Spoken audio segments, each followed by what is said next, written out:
की साइड से रो लेना, वो वहीं से लिया था इसलिए। पहले नहीं होता तो खोल दो उठी दोनों एक साइड से ही है ना।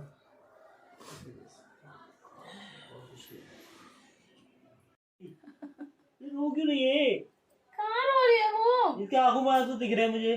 कहीं ना रो रही वो। क्या हुआ कि नहीं?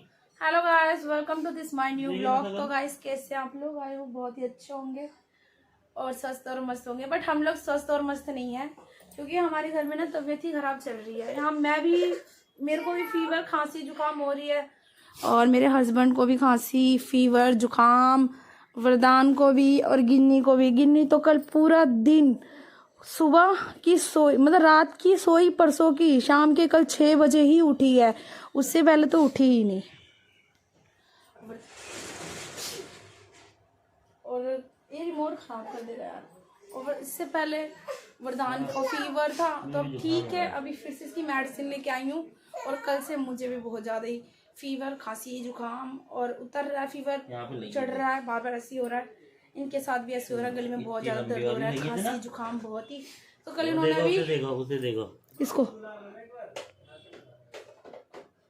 राजा, ओए राजे, आप क्या किसका चश्मा? तुम्हारा है उसमें मेरा चश्मा नहीं है, खराब वाला है। तो इनके भी अभी कल टेस्ट हुए हैं। कौन कौन से टेस्ट हुए? शो तुम्हारे 5-6 टेस्ट हुए हैं। कल इनके शुगर का हुआ है, अभी जो हुआ है टेस्ट वो शुगर का हुआ है, और उससे पहले विदाउट शुगर का टेस्ट हुआ था, और क्या थायराइड का टेस्ट हुआ, ब्लड टेस्ट हुआ है, और हार्ट का भी टेस्ट करवाया है।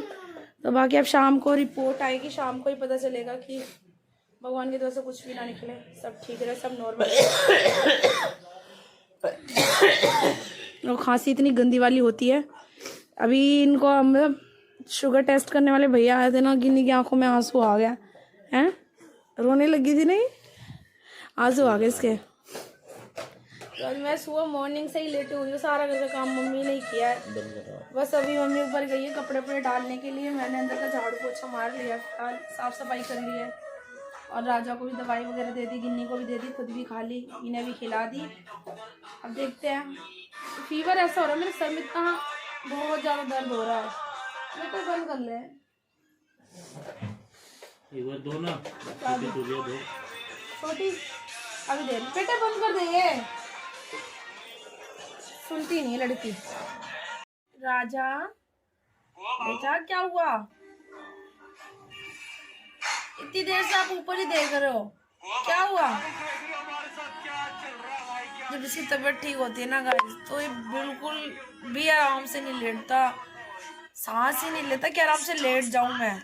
और अब देखो गिन्नी भी सो रही है। दीदी को उठा लो, बोल ही नहीं रहा। एक तो सबसे ज्यादा इसकी टेंशन हो रही, पता नहीं क्या, एकदम गुमसुम सा हो गया। राजा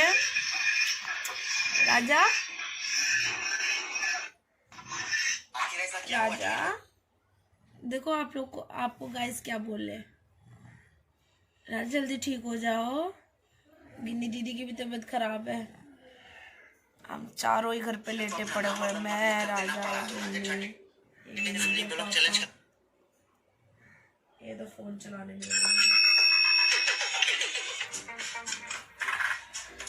पता, तबीयत खराब हुई, ऐसा लग रहा है पता नहीं क्या हो गया, ना कुछ अच्छा लग रहा है, ना दिन अच्छा लग रहा है, ना रात लग रही है, और बिस्तर में लेटे लेटे दर्द अलग से, और हिम्मत बिल्कुल हो नहीं रही।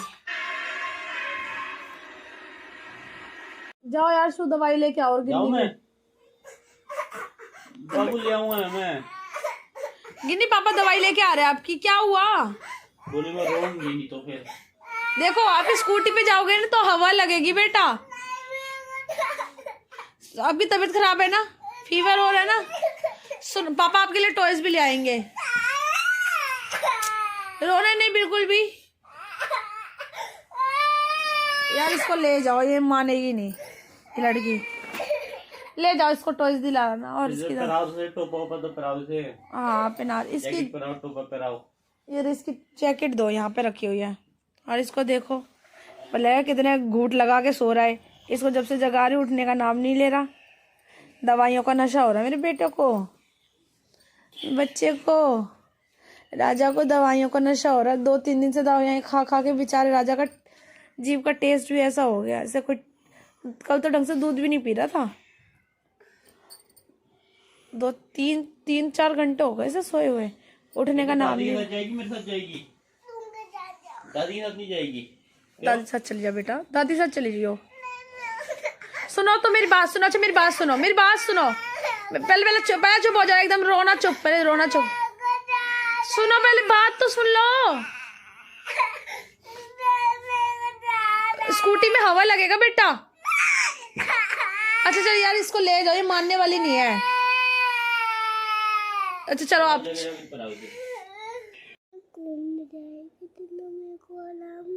क्या कह रहे हो? समझ में नहीं आया मेरे को, जोर की बोलो। मेरे को हराम जी मिला। कौन मिला? हराम जी। हराम जी? ये कौन है हराम जी? मैं घूमने गई थी ना, फिर मेरे को हराम जी। हनुमान जी बेटा। हनुमान जी क्या बोलते हैं?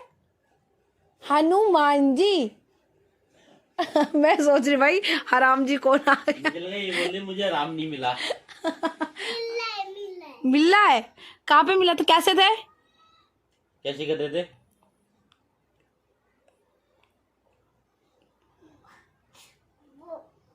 क्या वो ऐसे थे? ऐसे गधा ले रखा था उन्होंने?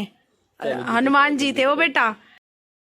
तो अब मैं जा रही थी अपनी मेडिसिन लेने और ये कह रहे थे मेरी भी मेडिसिन ले आना। भावना मेरी बिल्कुल भी हिम्मत नहीं हो रही है, मैं स्कूटी बिल्कुल भी नहीं चला सकता क्योंकि बहुत ज़्यादा इनको ठंड लग रही थी। इन्होंने जैकेट पहन रखी थी, प्लस इन्होंने रजाई भी डाल रखी थी अपने ऊपर, टोपा भी पहन रखा था, तब भी इनकी ठंड तो बिल्कुल भी जा ही नहीं रही थी।